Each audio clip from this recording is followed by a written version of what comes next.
mentioned PGW and utilities, so a couple people had brought that up, and I wanted to make sure we talked about that. Someone says, where is it? So they say we have a small version of nationalized fossil fuels in Philly as PGW, the gas works, is municipally owned. But what argument would you make for unions as to why we should, they say abolish, but as you said, transform PGW and use their skills for renewable energy? As you may or may not know, there was recently a fight. PGW wants to build a liquefied natural gas plant, and the unions were a big proponent of that. So what is the argument to say to them, like, hey, we need to not do that? Man, I think I would start by saying it's going to be hard to get every worker on board for a promise. And to some extent, I think we need to just start and see how we can build. I know there's a discussion of PGW doing a study on business diversification. And I think we can organize around that.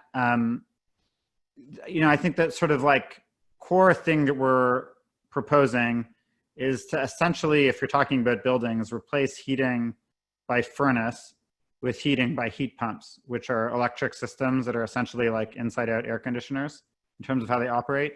And those pumping systems can then also usually provide air conditioning at the same time.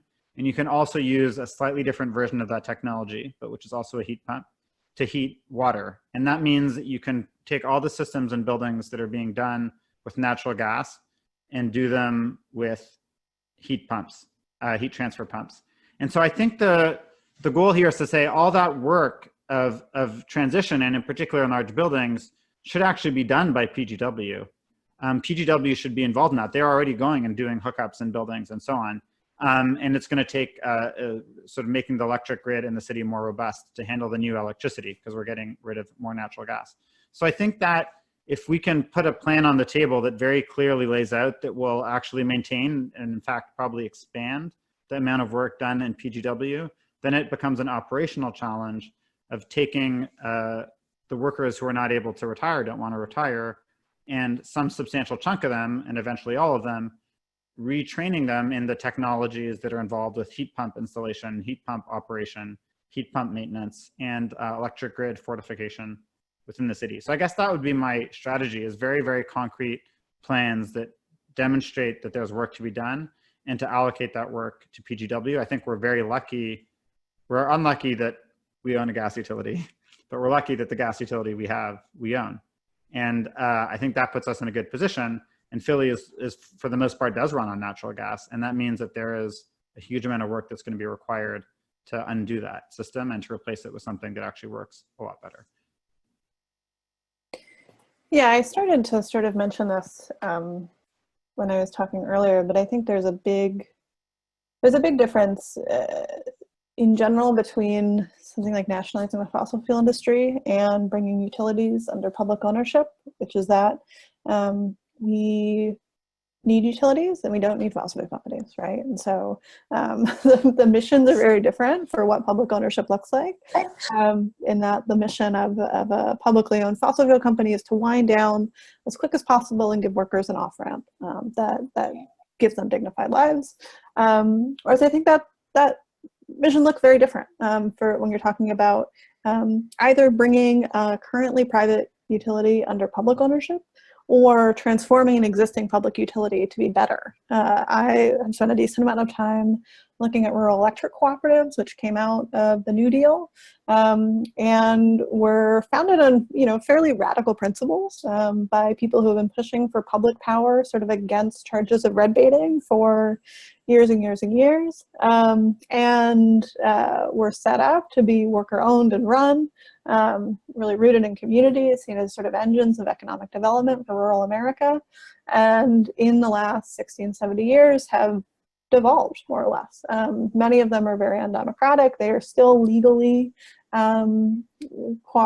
They're still legally owned by their member owners, but often that leadership is sort of ceded to a largely unaccountable group of bureaucrats who've been there for 50 years, largely unrepresentative in many cases of the communities of the service area that they are ostensibly serving.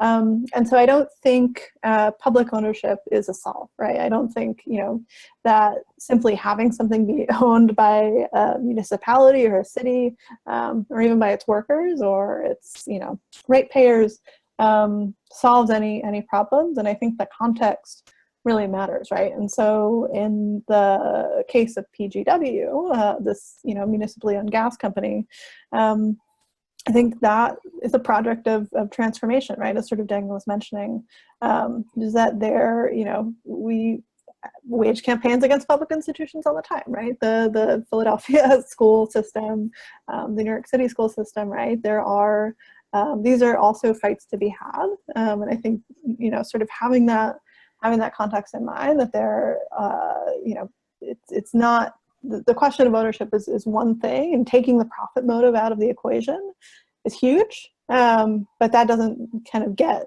everywhere we need to be.